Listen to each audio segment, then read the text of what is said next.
The most common pattern in humanity, all great writers and sages have seen this, but some people made it a study to look at human beings and the stories of their lives. And some of you remember Joseph Campbell, who studied all the great myths of humanity, literally in every generation across different cultures. And he discovered that the stories of humanity had, no matter what culture, no matter what the background, no matter what their belief about who is God, or what God is, or whether there's even a God, that all of these stories seem to have certain things in common. And he called it the hero's journey. And I think it's really important as we go on this journey together, not this trip, remember trip's predictable, a journey, what makes it interesting is you're not sure what's going to happen at different times. You're going to meet interesting people, have different experiences, but it might be useful to have this pattern in the back of your mind. What does that hero's journey look like? Well, you can make it really complex, and he does at times, but we could break it into 7 quick little pieces if you want to jot it down. And I'll give it to you in the form of maybe a story almost all of you know. How many know the story of the Wizard of Oz? Raise your hand if you know the story of the Wizard of Oz. In any person's life, you know, we get to a point, and I don't know if you're there in your life right now, but often we get to a point where we have a certain level of stability. Like we've worked hard, we got to a point, we have a certain structure to our life, and you get to that point. And when you get comfortable, life is about growth. If you want to know what life's about, you can see there are 2 laws of life that are immutable, and it doesn't matter on this planet anywhere. Everything in the universe grows, or at what? There's no exceptions. If your relationship isn't growing, it's dying. You better do something now. There's no such thing as a business that's not growing without beginning to die. That's what it is. So it's continuous growth that makes us feel alive, by the way. People ask me all the time, you've traveled the world, you met millions of people, what's the secret to happiness? One word, progress. It's not even achieving what makes you happy. Because think of something you achieved that was amazing. How many achieved something amazing and then your brain went, is this all there is shortly thereafter? Isn't that the worst feeling in the world? That's worse than failing. Because at least when you fail, most of us, we get up and we just do it again, find a better way, right? But if you succeed and you're unhappy, you're basically what I call technically screwed.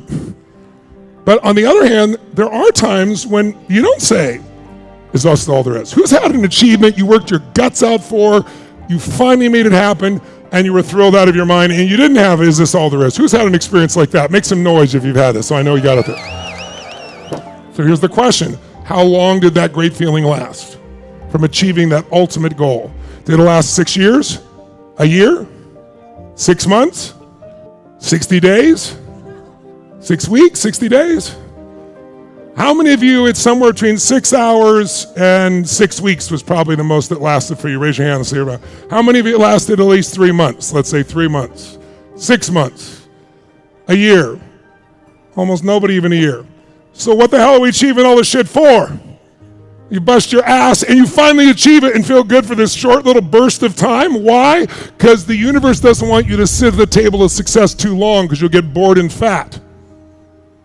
It calls to you to keep growing because when you grow, you have something to give, and when you give, you have a higher purpose. Everything on earth grows or dies, and everything on earth, everything in the universe grows or dies. Everything in the universe contributes or it's eventually eliminated by evolution. Those are facts. Those aren't Tony's laws, those are laws of the universe. So if you and I want to be happy, it's not even achieving the goal. The purpose of the goal is what it makes of you. Jim Rohn used to teach me, what you get, Tony, won't make you happy. Who you become will make you very happy or very sad. And that's what destiny is. Who are you going to become? What are you here to give? How are you here to live? What are you going to experience while you're here? And we want to make those decisions now, not let them unfold and hope it all comes together, because rarely does that work out terribly well. But with a directed mind, we can make anything happen. And most of you have in your business, or maybe your relationship, or maybe with your kids. But somewhere along the line, you're not doing it all those areas and not the level that you want. So if you want happiness, it's called progress. If tomorrow something's horrible and you attack it and you start making progress over the next week or so, you're going to start feeling great, whether it was your weight or tackling something in a relationship that's not dealing with or dealing something in your business. That's why it's so important to tell the truth so you can attack what's there and change it, and you'll start to feel better immediately within a few days or few weeks easily. And you'll sustain it as long as you're making progress. So that's, in essence, what we want all this to be about.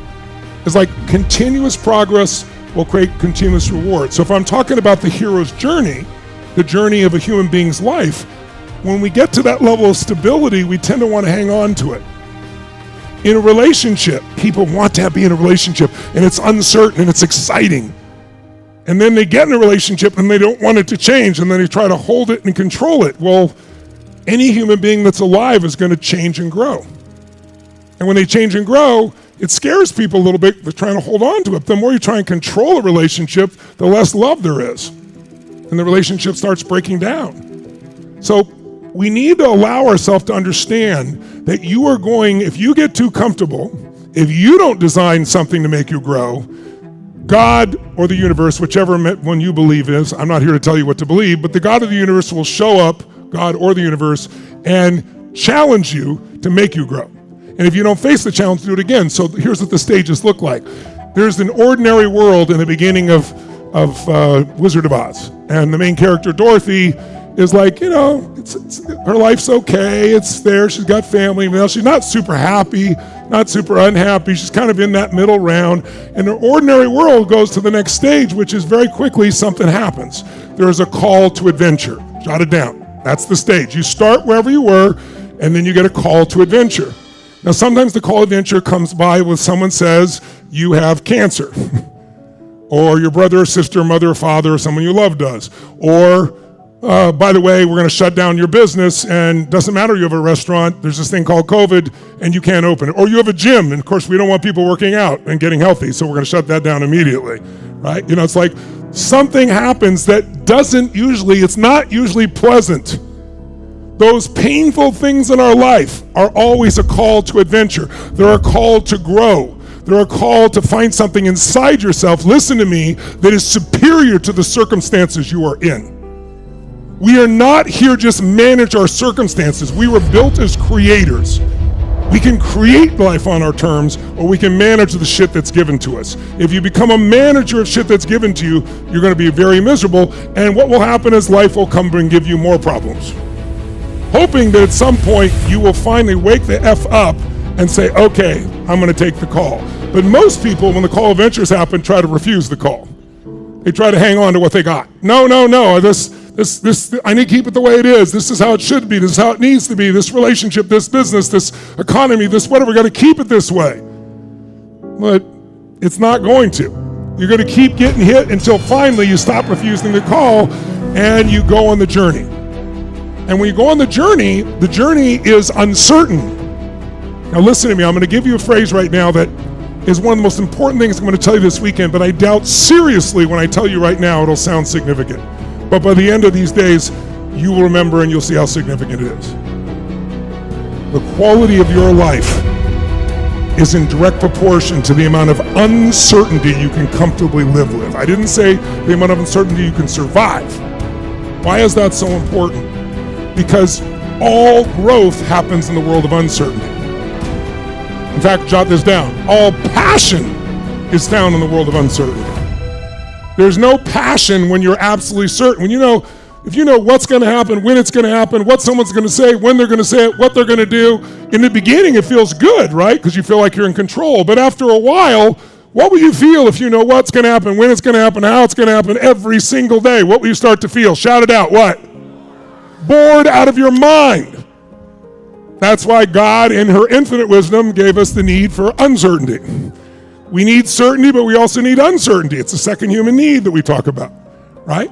Certainty is a survival mechanism. If I'm certain I can be comfortable, I can avoid pain, I can be okay. But okay is not a life. That's why we need uncertainty as well. That's why we're given challenges.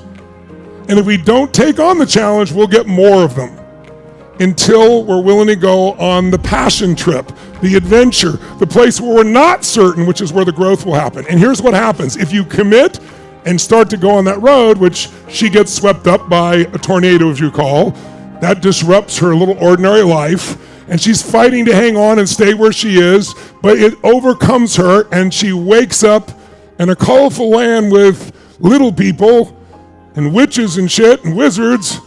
Like, what the hell's going on here? She doesn't know what's going on. But when you go on the journey, you're going to meet new friends, and you're going to meet new mentors, and they're going to help you along the way. you have to trust by going on the journey that those friends will be there, those mentors will be there. If you don't trust and go on the journey, you're just going to build up more pain. And we all go through this, not once in our life. This is a cycle. The only question I'm going to ask you is, where are you in the cycle right now? Okay? And so now she goes on that, she meets him. Who are her friends? Do you remember? The Scarecrow, Tin Man, the Lion. What are they all searching for? Some set of emotional values, courage, their brain and intellect, right? They're looking for a heart. I often feel like I'm the Wizard of Oz. You guys all come here, you fly from all over the world, and I'm behind the curtain and shit. I come out, and and then I just give you what you already have, and you praise me.